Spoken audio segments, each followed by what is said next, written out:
एक रणभूमि की कल्पना करो। कौरव और पांडव आमने सामने हैं। ये है कुरुक्षेत्र।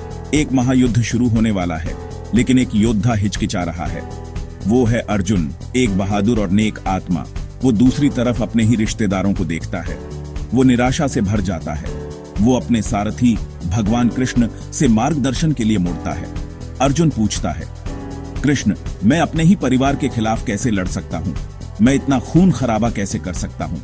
कृष्ण दिव्य ज्ञान के अवतार मुस्कुराते हैं। वो जानते हैं कि अर्जुन का हृदय शुद्ध है। वो इस अवसर का उपयोग सबसे बड़ा ज्ञान देने के लिए करेंगे। भगवद गीता का सार यही है। अर्जुन दुविधा में है। वो सोचता है कि दुनिया का त्याग करना ही उत्तर है। वो मानता है कि अपने कर्तव्य को छोड़ देने से उसे शांति मिलेगी। हे कृष्ण, वो विनती करता है, क्या त्याग का जीवन जीना बेहतर नहीं है? क्या मुझे इस युद्ध से दूर नहीं चले जाना चाहिए? कृष्ण धैर्यपूर्वक सुनते हैं। वो अर्जुन के भ्रम को समझते हैं। वो समझाते हैं कि सच्चा त्याग हमारी जिम्मेदारियों से भागना नहीं है।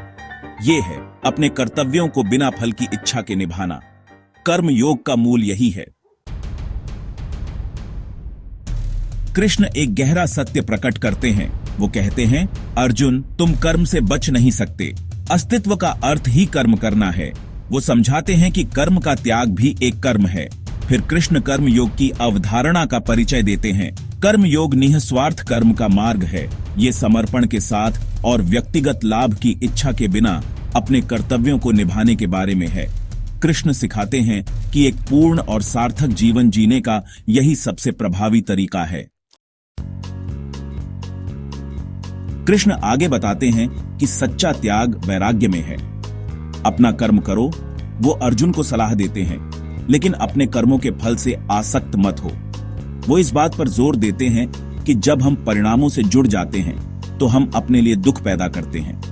हम सफलता को लेकर चिंतित और असफलता से निराश हो जाते हैं। कृष्ण अर्जुन को परिणाम को नियंत्रित करने की आवश्यकता को छोड़कर कर्म में स्वतंत्रता पाने के लिए प्रोत्साहित करते हैं।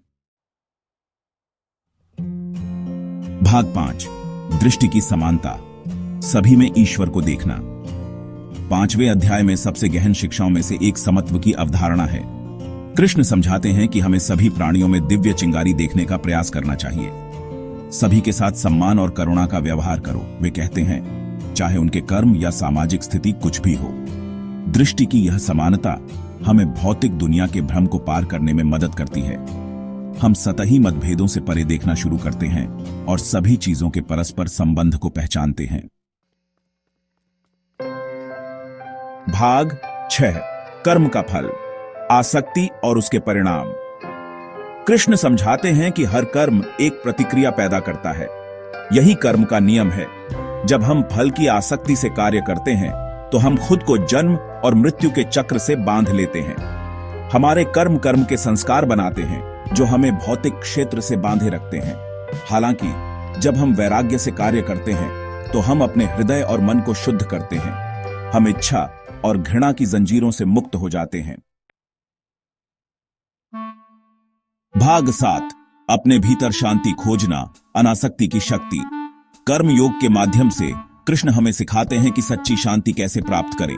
वे कहते हैं, अर्जुन, सच्ची शांति बाहरी परिस्थितियों में नहीं बल्कि हमारे भीतर पाई जाती है। जब हम अपने आप को अपने कर्मों के फल से अलग कर लेते हैं तो हम खुद को चिंता और परेशानी से मुक्त कर लेते हैं।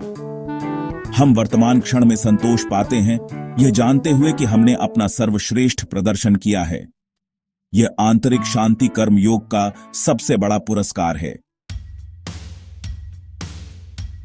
भाग 8, आधुनिक दुनिया में कर्म योग आज की चुनौतियों के लिए कालातीत ज्ञान। कर्म योग की शिक्षाएं आज भी उतनी ही प्रासंगिक हैं जितनी हजारों साल पहले थीं। हमारी तेज तर्रार दुनिया में सफलता और भौतिक संपत्ति की खोज में फंसना आसान है। हम परिणामों से जुड़ जाते हैं, लगातार अपने बाहर मान्यता और खुशी की तलाश करते हैं। भगवद गीता हमें धीमा होने, उद्देश्य और इरादे से कार्य करने की याद दिलाती है। यह हमें केवल मंजिल में ही नहीं बल्कि यात्रा में भी आनंद खोजने के लिए प्रोत्साहित करती है। भाग 9, उद्देश्य के साथ जीव गीता के ज्ञान को अपनाएं। भगवद गीता जीवन की जटिलताओं को नेविगेट करने के लिए एक कालातीत मार्गदर्शक है। यह हमें निस्वार्थ कर्म, वैराग्य और समानता के महत्व के बारे में सिखाती है। इन शिक्षाओं को अपनाकर हम अधिक उद्देश्य, करुणा और आंतरिक शांति के साथ जी सकते हैं। आइए हम कृष्ण के शब्दों को याद रखें और दुनिया के लिए एक निस्वार्थ भेंट के रूप में अपना जीवन जीने का प्रयास करें। धन्यवाद।